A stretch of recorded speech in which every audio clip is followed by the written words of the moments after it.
श्री सद्गुरुदेव परमात्मने नमः। श्री रामचंद्राय नमः। आप श्री सद्गुरुदेव की सन्निधि में हैं, सन्निधि में हैं, सन्निधि में हैं।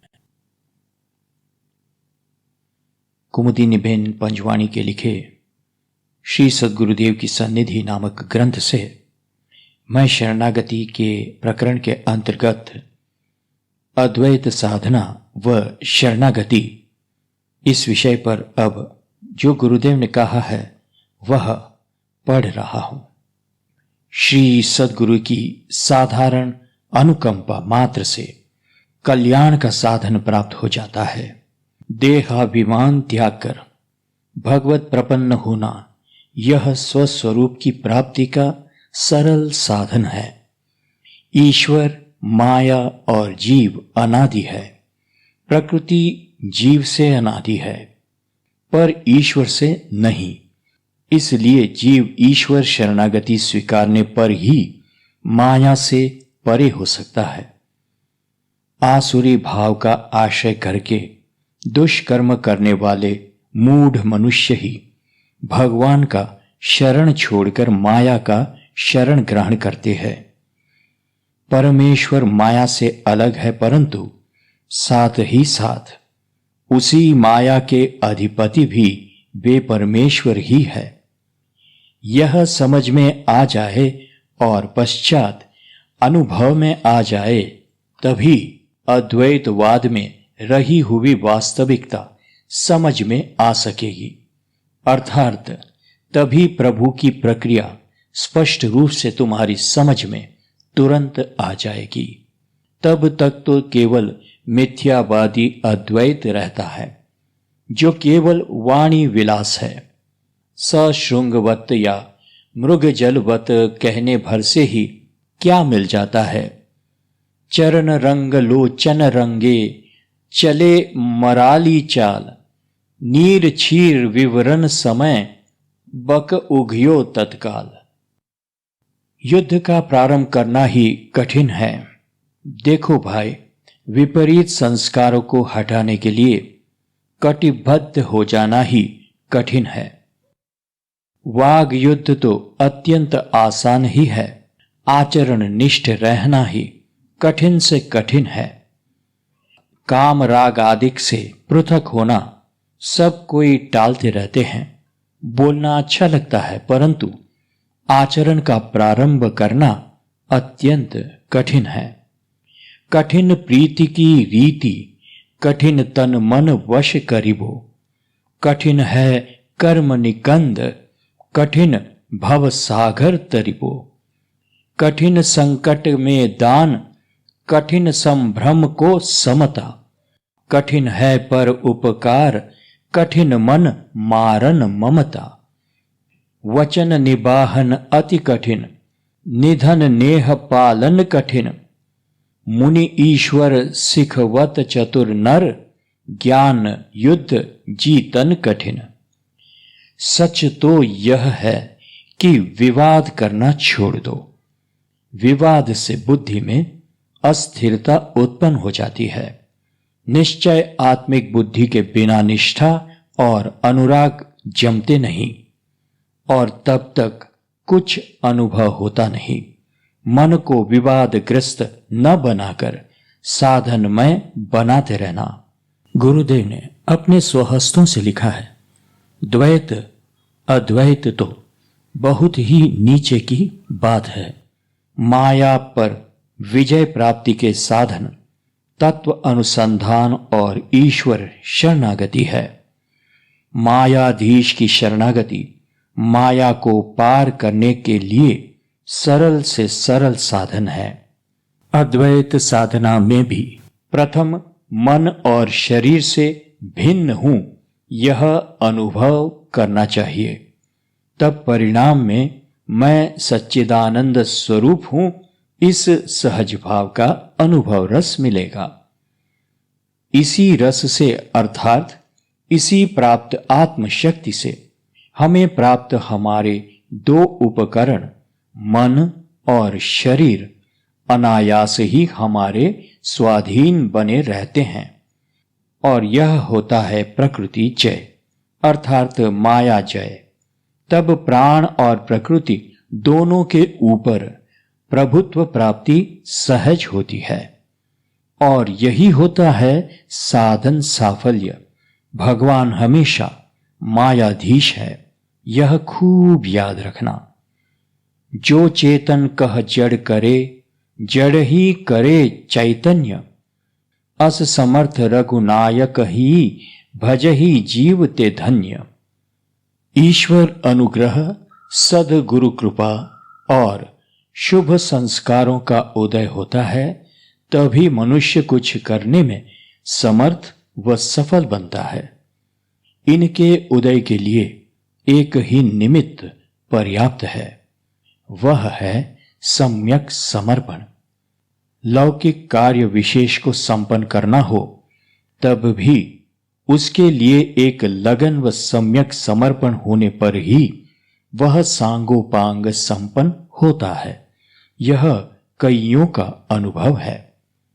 मैं अनुभव को लेकर दावे के साथ पुनः पुनः यही कहूंगा कि प्रपन्न होना स्वस्वरूप की प्राप्ति का सरल से सरल साधन है।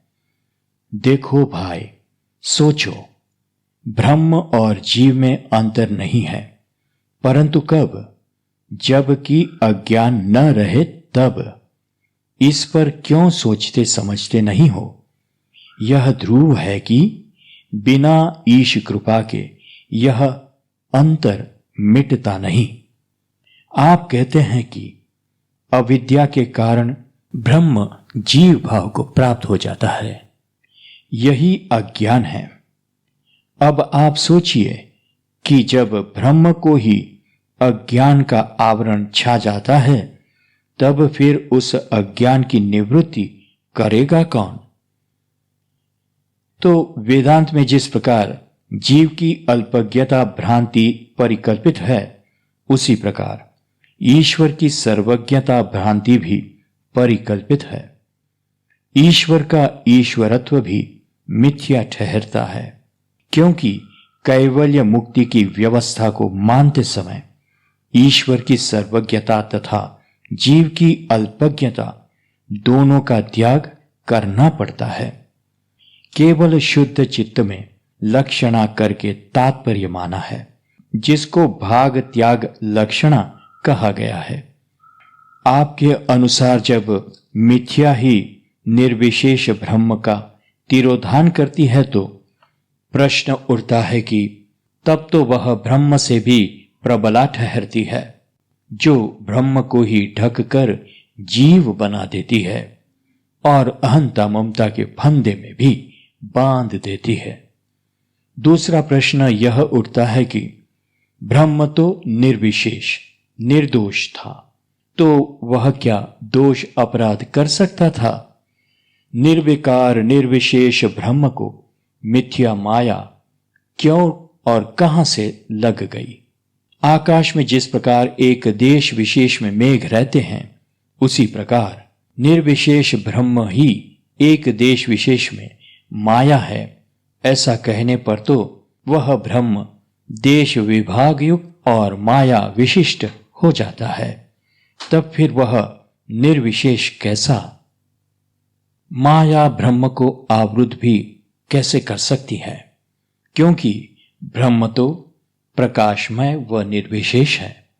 ज्ञान स्वरूप प्रकाशमय निर्विशेष के सामने अविद्या माया का अंधकार कैसे टिक सकता है? ब्रह्म के सामने जा भी कैसे सकता है, जबकि प्रकाश के सामने अंधकार का कोई अस्तित्व ही नहीं हो सकता है। और भी एक बात है कि माया है, ऐसा कहना ही माया की सत्ता को सिद्ध कर देता है। क्योंकि जिसके लिए है या थी ऐसा शब्द प्रयोग होता है, उसकी सत्ता स्वयं सिद्ध हो जाती है। अच्छा, और भी समझो सोचो। आप कहते हैं कि अज्ञान है तब तक जीव ब्रह्म में अंतर है, ज्ञान होती ही जीव ब्रह्म हो जाता है। ठीक है, आप वेदांतियों से पूछना कि मिथ्या माया की निवृत्ति करने वाला ज्ञान मिथ्या है या सत्य। उस ज्ञान का ज्ञाता कौन, और ज्ञाता भी मिथ्या है या सत्य? देखो भाई, सिद्धांत अनुसार ब्रह्म के अतिरिक्त सब पदार्थ मिथ्या है। तब ज्ञान को सत्य कैसे कह सकेंगे, और उस ज्ञान का ज्ञाता भी सत्य कैसे हो सकता है? क्योंकि उनके विचार से तो जीव मिथ्या माया से कल्पित पदार्थ है। ज्ञान होते ही वह भी मिथ्या हो जाता है। उसी तरह ज्ञान के ज्ञाता को ब्रह्म नहीं कह सकेंगे, क्योंकि उनका ब्रह्म तो निर्विशेष है।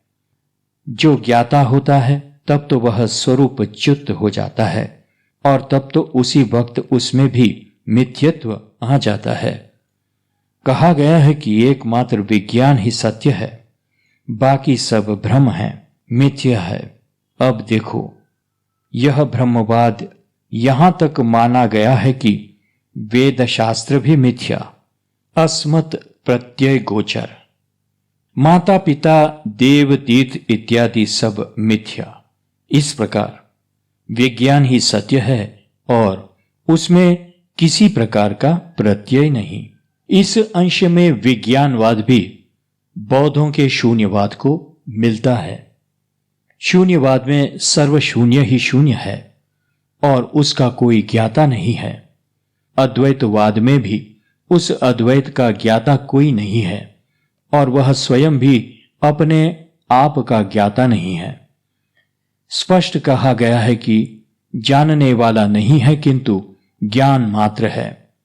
उस ज्ञान मात्र को मैं हूं, इसका ज्ञान है या नहीं? इसका उत्तर मिलेगा कि वह ऐसा नहीं जानता है कि मैं हूं, कारण कि मैं हूं जानना अद्वैत सिद्धांत के अनुसार माया में होता है। आप यह भी सोचिए कि यदि संसार अनित्य है तो फिर त्रयताप का अनुभव क्यों? जगत मिथ्या है तो अपने सुख दुख भी मिथ्या ही है ना। तात्पर्य कि मिथ्यत्व की भावना अपने खुद के साथ भी होनी चाहिए ना। हे हरि, यह भ्रम की अधिकाई, जो जग मृषा ताप त्रय अनुभव हुई, कहूं के ही लेखे, के ही न जाय मृगवारी सत्य, भ्रम ते दुख होई विसेखे। विनय पत्रिका। हे हरि, न हरहूं भ्रम भारी, यद्यपि मृषा सत्य भासै, जब लगी नहीं कृपा तुम्हारी। अर्थ अविद्या मान जानिय, संस्कृति नहीं जाई गोसाई, बिना बांधे निज हठ सठ, पर बस पर्यो कीर की नाई। श्रुति गुरु साधु समृति, सम्मत यह दश्य असत दुखकारी, ते ही बिनु तजे भजे बिनु रघुपति, विपति सकै को टारी। बहु उपाय संसार तरन कह, बिमल गिरा श्रुति गावे, तुलसीदास मैं मोर गए बिनु, जीऊ सुख कबहु न पावे। ज्ञान भगति साधन अनेक, सब सत्य झूठ कछु नाही, तुलसीदास हरि कृपा मिटै भ्रम, यह भरोस मन माही। खैर, इन बातों से कोई लाभ ही नहीं। देखो भाई, सर्ववृत्तियों के निरोध का कारण तो पर वैराग्य है। विवेक ख्याति में तो केवल आत्मा के प्रतिबिंब मात्र का साक्षात्कार है। जब साधक को यह मालूम हो जाता है, तब उसकी आसक्ति विवेक ख्याति के सम्यक सात्विक वृत्ति से भी हट जाती है और तभी साधक गुणों के क्षेत्र से परे उठ जाता है। गुणों के क्षेत्र से मुक्त होना यह है पर वैराग्य। जब तक वैराग्य वृत्ति नहीं हो, तब तक जड़ चेतन का भेद समझने की योग्यता व क्षमता सम्यक प्रकार से उदय होती ही नहीं। जीव जब तक स्थूल, अल्पस्थायी, विनाशशील प्राणी, पदार्थ व वस्तुओं की प्राप्ति व संगति में तृप्त रहता है अथवा इनके अभाव में इनकी प्राप्ति के निमित्त स्थूल जगत की तरफ सतृष्ण दृष्टि से देखता हुआ लालायित रहता है, तब तक परम तत्व सर्वेश्वर की ओर उसका लक्ष्य जाना ही कठिन है। यह नितांत ध्रुव है कि निर्विषयी मन ही समाधि योग्य है। जैसी प्रीति शरीर में रहे शरीरी बीच, बना दास कामादि भट भरर भाग ही नीच। स्वस्वरूप की विस्मृति से ही विषयों में मधुरता मालूम पड़ती है। वास्तविक में भोगों में मधुरता है नहीं। एक क्षण भर के लिए भी भगवत स्वरूप आनंद मिल जावे तो त्रिलोकी का वैभव तृणवत हो जाता है, इसमें शंका नहीं।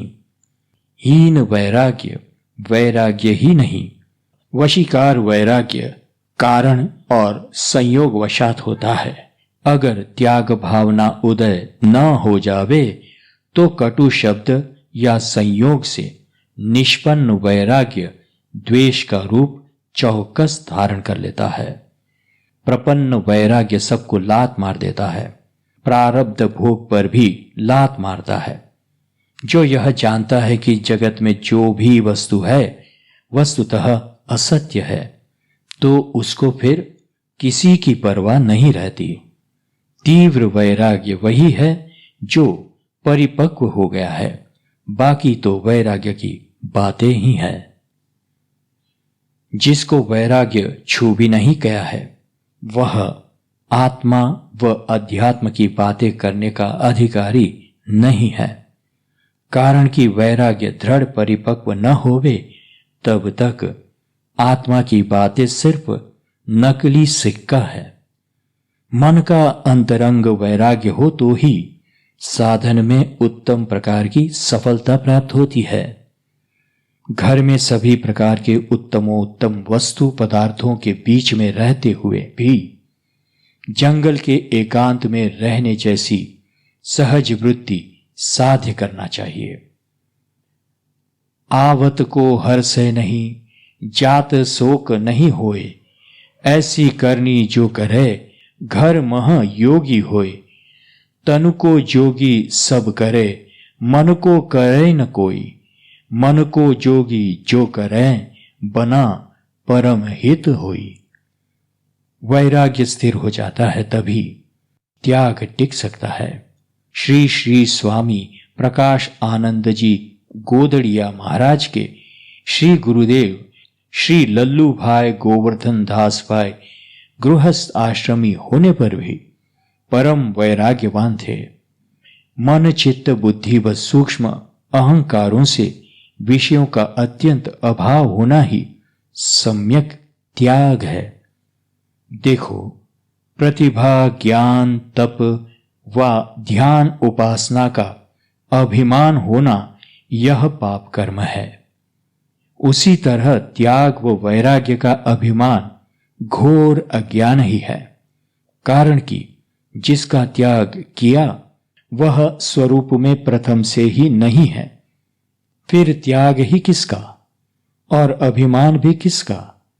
चाहे कितना भी तप ध्यान ज्ञान व विकास साध्य किया हो, यह ध्रुव है कि वैराग्यहीन मनुष्य को गिरने में देर नहीं लगती।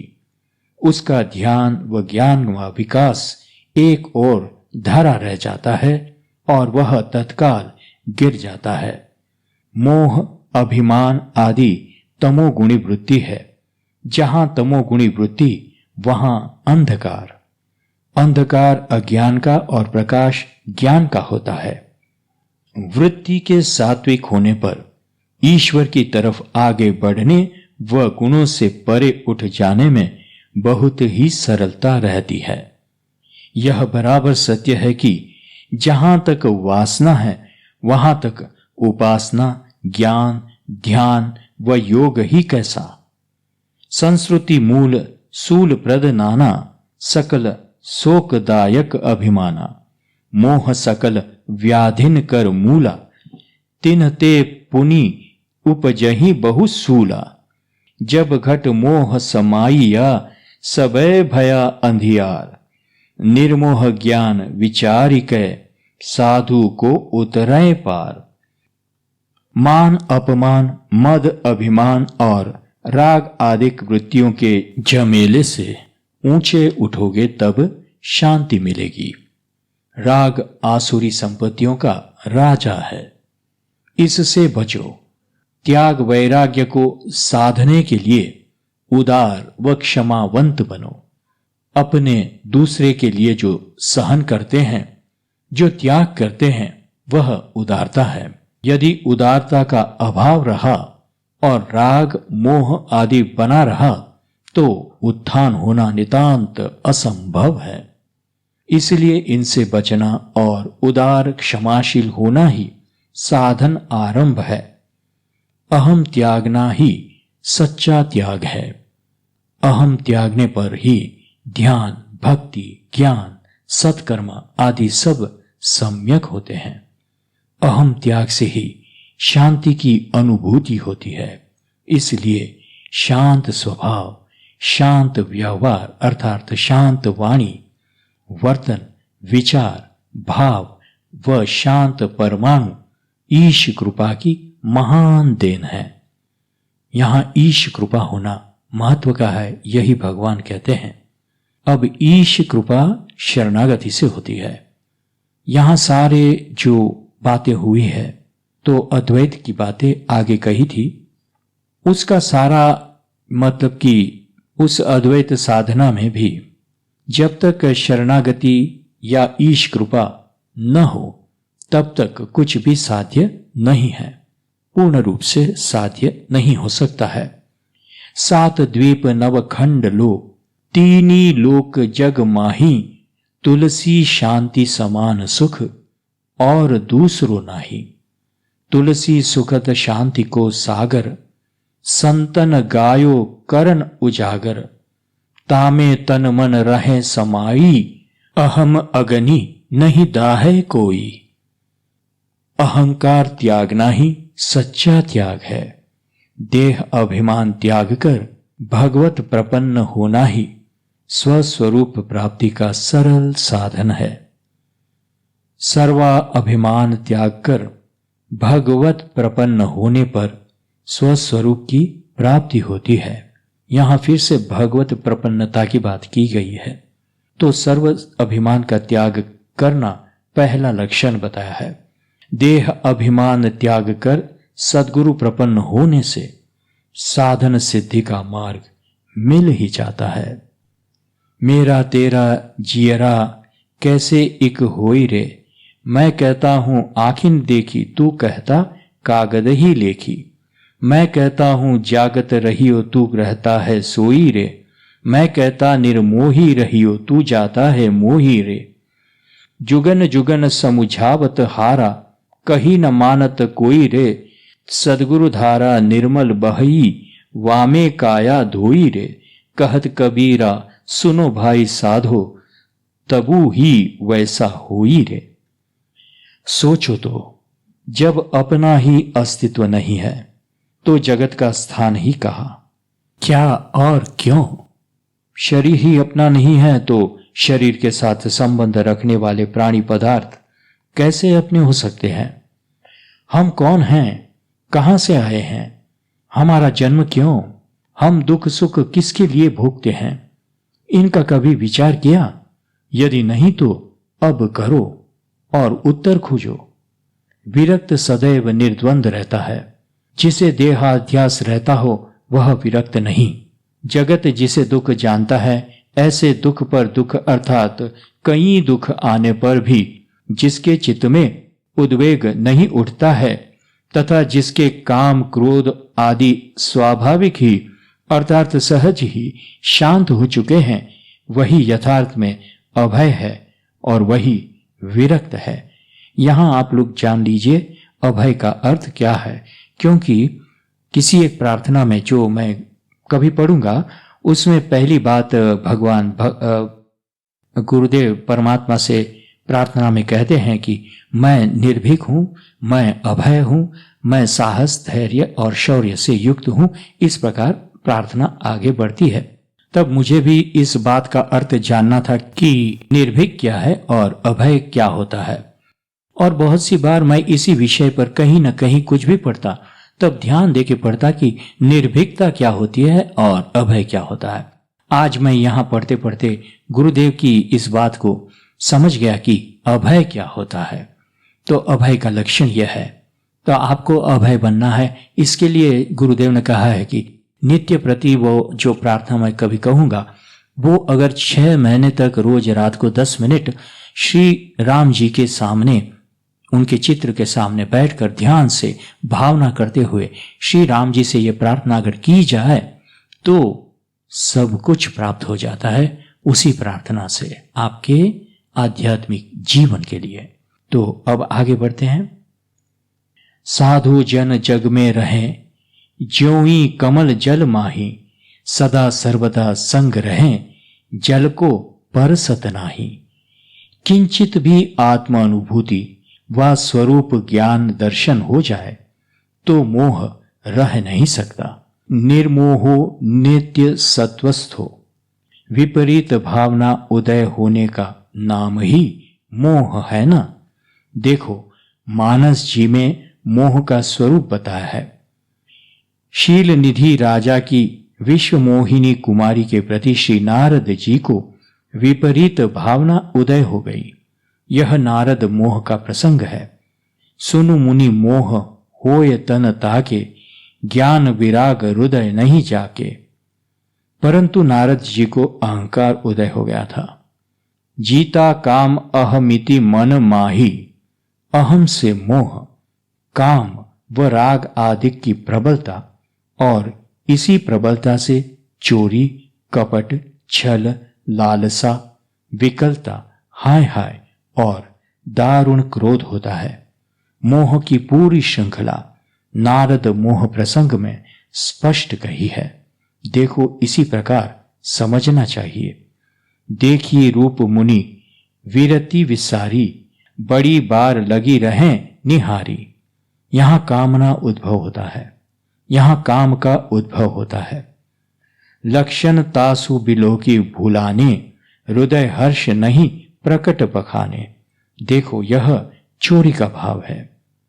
जो यही वरय अमर सो होई, समर भूमि ते ही जीत न कोई। अब लालसा ने पकड़ लिया। से वही सकल चराचर ताही, बरे शील निधि कन्या जाही। फिर लोभ का उदय हो गया। लक्षण सब विचारी उर राखे, कछुक बनाए भूप सन भाके। छल कपट सहज बन गया हो, जप तप कछु न होई इहि काला। हे विधि मिले कवन विधि बाला। आसक्ति और कामाग्नि हो गई। माया विवश भये मुनि मूढ़ा, समुझी नहीं हरि गिरा निगूढ़ा। मोह अंधकार और मोह की मूढ़ता देखो। मुनि मन हर्ष रूप अति मोरे, तजी अनाही विरही न भोरे। अहम का स्वरूप जागा। मुनि अति विकल मोह मति नाठी, मनि गिरी गई छूटी जनु गाठी। असफलता की हाय हाय, जो अहम का परिणाम है। वेश विलो की क्रोध अति बाढ़ा, तिनहि श्राप दीन अति गाढ़ा। अविवेक का प्रभाव और चित्त की अशुद्धि। फरकत अधर कोप मन माही, संपदि चले कमलापति पाही। क्रोध का प्रकट स्वरूप कुविचार व कुभाव। देहों श्राप की मरी हो जाई, जगत मोरी उपाहस कराई। अपने दोष नहीं देखते, मिथ्या दोष आरोप व वैरभाव हो जाता है। स्वार्थ साधक कुटिल तुम सदा कपट व्यवहारु। निर्दोष में दोष ही दोष दिखे और भक्ति भाव चट हो गया। भले भवन अब बायन दीन्हा, भले भवन अब बायन दीन्हा। पावहुगे फल आपन कीन्हा। शरणागति का त्याग, यह है अहम का परिणाम। तात्पर्य यही, सुर नर मुनि को नाही, जे हिन मोह माया प्रबल। अस बिचारी मन माही, भजिए माहा मायापति ही। निष्कर्ष यह है कि सत्य, अहिंसा, ब्रह्मचर्य, अस्तेय, शुचिता ही मानव आदर्श है। काम, क्रोध और लोभ से इनका नाश होता है, अर्थात शुभ आचरण ही मानव का आदर्श है। वैराग्य की बातों से वैराग्य साध्य नहीं होता। स्वर्ग से लगाकर मृत्युलोक पर्यंत के सर्व भोगों में अत्यंत अरुचि होना ही वैराग्य है। संसार अनित्य है ऐसा निश्चय हो जाए तब आनंद अनुभव रहता है, तब केवल दृष्टा भाव रह जाता है। जब तक जगत में सुख अनुभूति, तब तक उपरति कदापि नहीं। उपरति के बिना प्रभु अनुराग नहीं। भजन से प्रभु प्रेम बढ़ने पर सब साध्य हो जाता है। भजन से ही धर्म सार्थक होता है। सोई पावन सोई सुभग शरीरा, जो तनु पाए भजई रघुवीरा। राम भक्ति यही तनु मह जामी, ताते मोहि परम प्रिय स्वामी। तजो न तनु निज इच्छा मरना, तनु बिनु वेद भजन नहीं वरना। हमारा तो यही निश्चय है, जन्म धारण करके राम भक्ति रस पीते रहना। इसके समकक्ष और कोई रस त्रिलोकी में नहीं। राम भजन सोई मुक्ति गुसाई, अनइच्छित आवै बरी आई। जिमी थल बिनु जल रही न सकाई, कोटि भांति को करे उपाय।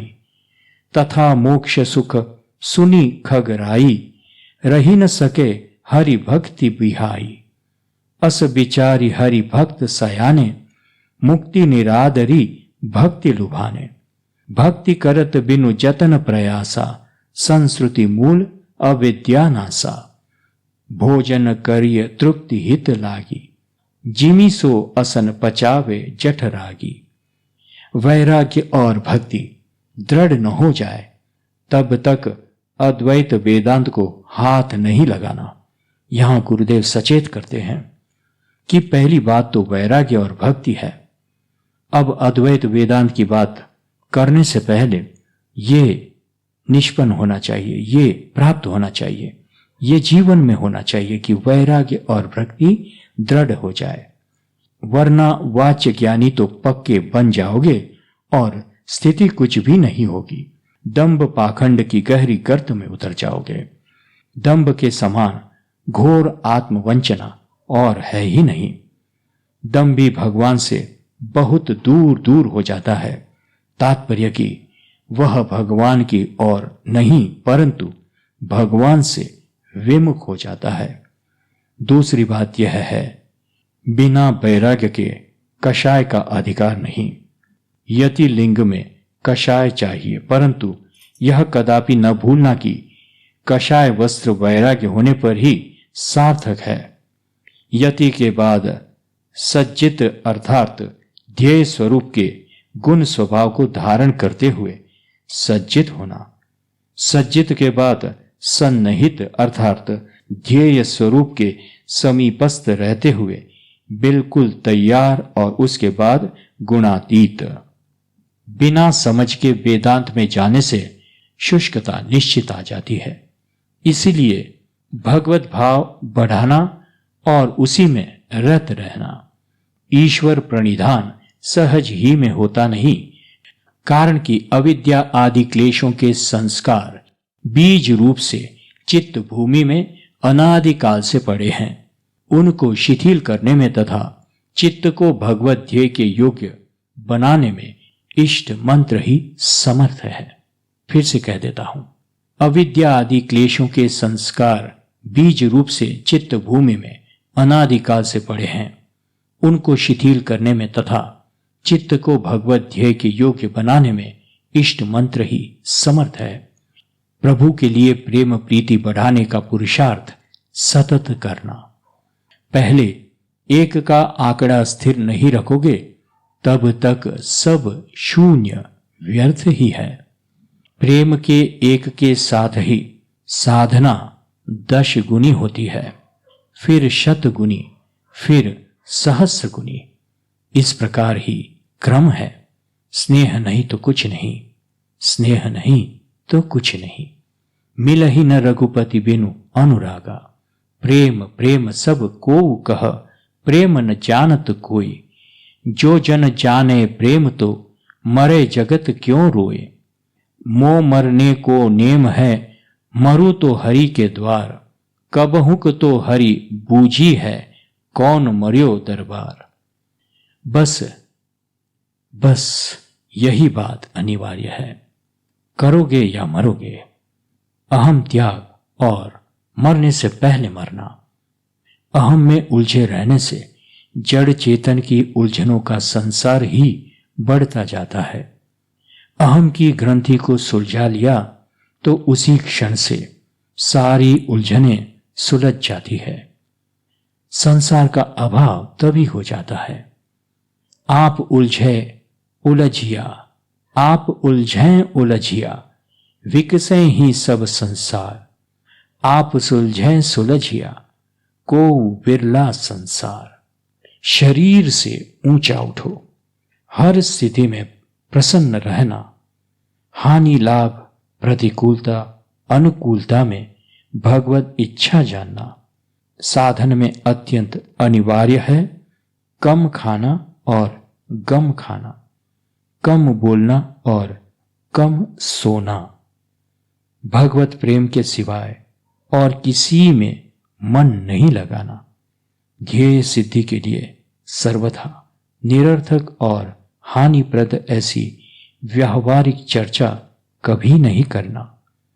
कर्तव्य दृष्टि से व्यावहारिक कार्य अनिवार्य हो तब सावधानी पूर्वक कार्य के संबंधी आवश्यक हो इतनी ही बात करना। अनिवार्य व्यवहार की पूर्ति तक अनिवार्य व आवश्यक हो उतना ही जन संपर्क रखना। सत्संग बराबर कर सकते हो, परंतु सावधानी के साथ अगर ध्येय साधना में संलग्न रहोगे तो तुम्हारे पास और समय, रुचि, शक्ति व प्रियता शेष नहीं रह पाएंगे।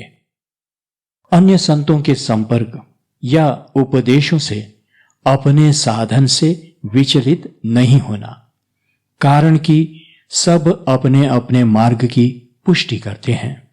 मार्ग अलग अलग होते ही हैं और है ही, परंतु ध्येय स्वरूप एक ही है। सही पुरुषार्थ का स्वरूप भी एक ही है। देखो, महान से महान व्यक्ति के जीवन में भी ऐसा संयोग आ जाता है जो उसे विचलित करने को अपना पर्याप्त प्रभाव बतलाता ही है, परंतु सावधानी से विचलित न होवे वही महानता को प्राप्त व आधान कर पाता है। मैं तो सदैव तुम्हारे पास ही हूं, तुम्हारे साथ ही हूं, यह भाव अटल रखना, दृढ़ विश्वास रखना। किसी तर्क से श्री राम मंत्र में अश्रद्धा न हो जाए, इसकी सतत सावधानी रखना। श्री गुरु वाक्य में यथार्थ रूप से दृढ़ विश्वास रखकर सम्यक प्रकार से अभ्यास करने से प्रतीति होती है मैं उनसे दूर नहीं और वे मेरे पास सतत ही है। यह प्रतीति अनन्य निष्ठ को अनायास हो जाती है। यह ध्रुव है। पक्का निश्चय करो कि भगवत शरणागति से अनुभव निश्चित होता ही है। संस्कार अनुसार व पुरुषार्थ के अनुसार कम ज्यादा समय लगता है, परंतु समय आने पर परिणाम अवश्य ही निकलता है। अतएव अपने को बराबर स्थिर रखो। मैं दावे के साथ कहता हूं कि ध्येय सिद्धि बिल्कुल ठोस रूप में प्राप्त होती ही है। विभूति पाद में देखो ना, जब ऐसी ऐसी अप्राप्त बातें भी प्राप्य है, तब फिर ईश्वर जो सर्वदा प्राप्त है सो क्यों न मिले। मुख्य कारण तो यही है कि हम हमारे दोष व त्रुटियों को ढूंढते टटोलते नहीं हैं। कभी मालूम हो भी जाते हैं तब भी दूर करने की इच्छा चेष्टा नहीं करते, बल्कि इन पर आवरण चढ़ाने में व्यस्त हो जाते हैं। इस प्रकार अपने दोष त्रुटियों को पुष्ट करते हैं। हम बढ़ाते हैं कि हम तो बड़े ही सच्चे अच्छे हैं, साधन ही करते हैं, सभी को प्रिय है, परंतु ये दूसरे जो हैं वे ठीक नहीं हैं और वे उपद्रव करते हैं। ऐसी वृत्ति का प्रभाव बढ़ता जाता है। परिणाम में साधन और शरणागति के विमुख हम हो जाते हैं और हमारा ध्येय छूट जाता है। अपने न दोष देखें, पर के अवगुण देखें। दुष्ट को स्वभाव उठी निंदा ही करतू है। जैसे कोई महल संवारी राखो नीके करी, किरी तहां जाए छिद्र राखो नीकी करी। किरी तहां जाए छिद्र ढूंढते फिर तू है। भोर ही ते सांझ लग, सांझ ही ते भोर लग। सुंदर कहत दिन ऐसे ही भरतू है। पांव के तरे की नहीं सूझे आग मूरख को, और सु कहत तेरे सिर पे बरतू है। कहे बना समुझाए के अपने मन को फेर, तुझे पराई क्या परी अपनी ओर निबेर। दूसरा कारण यह है कि हम अपनी समस्त कार्य व भाव शक्ति को ध्येय पूर्ति के निमित्त जागृत नहीं करते हैं। बिना समझे या दंभ अहम की प्रियता से निरर्थक क्रिया, प्रवृत्ति और चेष्टाओं में उलझे रहते हैं।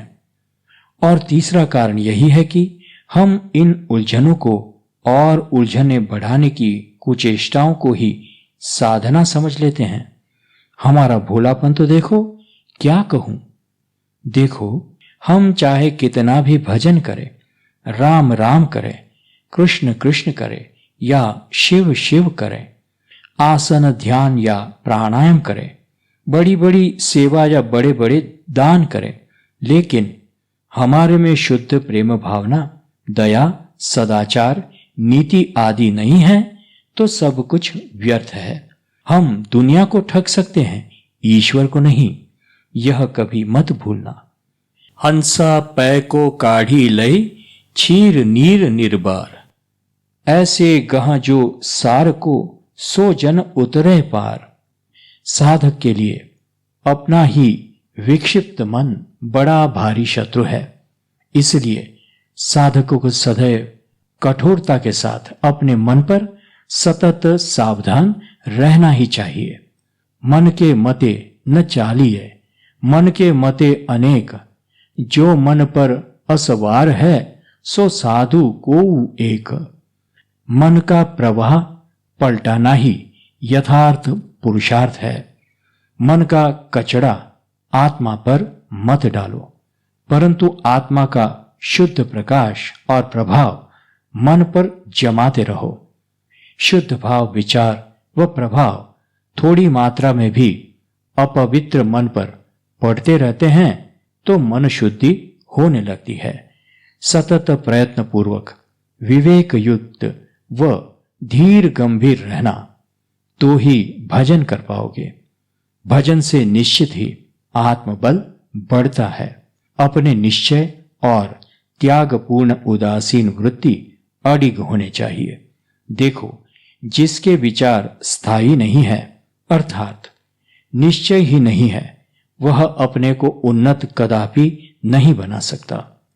स्थिर विचार, दृढ़ संकल्प, दृढ़ वृत्ति और सतत अनुराग पूर्ण पुरुषार्थ ही सफलता की कुंजी है। पहले तो अपने विचार दृढ़ बनाओ और निश्चय को स्थिर करो। मन जीते सो राजा और मन के वश सो गुलाम।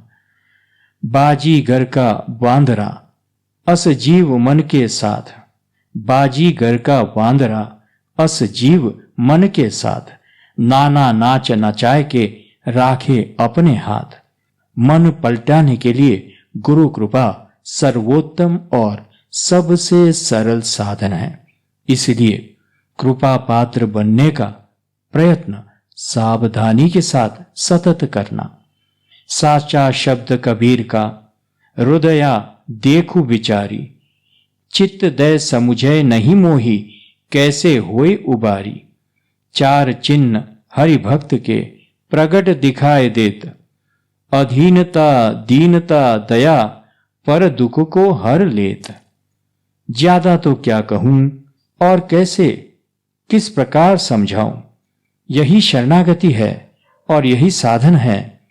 इसको सम्यक प्रकार से करने पर आगे का मार्गदर्शन अपने आप और अनायास प्राप्त होता जाता है। छोटी सी बात है कि जप करो, ध्यान करो और करो शरणागति प्रतिपाल, करो धरो तो काम सरो। श्री गुरुदेव ने ठाकुर मामा से बात करते हुए कहा, देखो ठाकुर मामा, ईश्वर के साक्षात्कार में तर्क का कोई स्थान नहीं है। तर्क बुद्धि का धर्म है और ईश्वर बुद्धि के परे हैं। तर्क सत्य को आच्छादित करने में समर्थ है, अश्रद्धा व संशय को उदय व पुष्ट भी करता है। श्रद्धाहीन तार्किक साधन संपन्न कभी नहीं हो सकता। ठाकुर मामा ने पूछा, मन का समाधान होना चाहिए ना, तब मन भजन में लग जाएगा। श्री गुरुदेव ने कहा, हाँ, भगवान में मन का न लगने में कारण है विश्वास की कमी। इस पर गंभीरता से विचार करो। मैं कहता हूं, राम रूप जरूर दर्शेगा। निर्द्वंद रहो, 1 मास बराबर चलते फिरते करो, देखो आप बालक की तरह उतावला न हो। अनुभव होता है धैर्य से। ठाकुर मामा कहते हैं, 1 मास में हो जाएगा? श्री गुरुदेव ने कहा, हाँ जी, यह असंभव नहीं है, क्योंकि यह साधक के मन के ऊपर नहीं पर सद्गुरु के ऊपर है। तुम हठी हो, परंतु हठ का सामना शांति से और अपने हित की भावना से करो। कोमल रेशम को तीक्ष्ण कृपण नहीं काट सकती, समझे ठाकुर। देखो, साधु का संग करना तो श्रद्धा निष्ठा पूर्वक रहना, तभी उनकी वचन कृपा अंतकरण में प्रवेश करना सन्मार्ग पर चलने को सहायक होगी। ऐसी मेरी पक्की धारणा है। जो मनुष्य अपने जीव को कल्याण पथ पर चलाना चाहे, उसका प्रथम कर्तव्य यही होगा कि अपने दोषों का विचार कर निकले व प्रभु से क्षमा प्रार्थना करे। जब कल्याण मार्ग पर चलोगे व दोषों का स्वरूप देखोगे, तब अपनी कमजोरी का अनुभव करने पर मन वाणी के संयम के लिए प्रभु से सहायता की प्रार्थना करना। श्री सद्गुरुदेव नमः। श्री रामचंद्राय नमः। हरि ओम तत्सत। हरि ओम तत्सत। हरि ओम तत्सत। ओम शांति शांति शांति।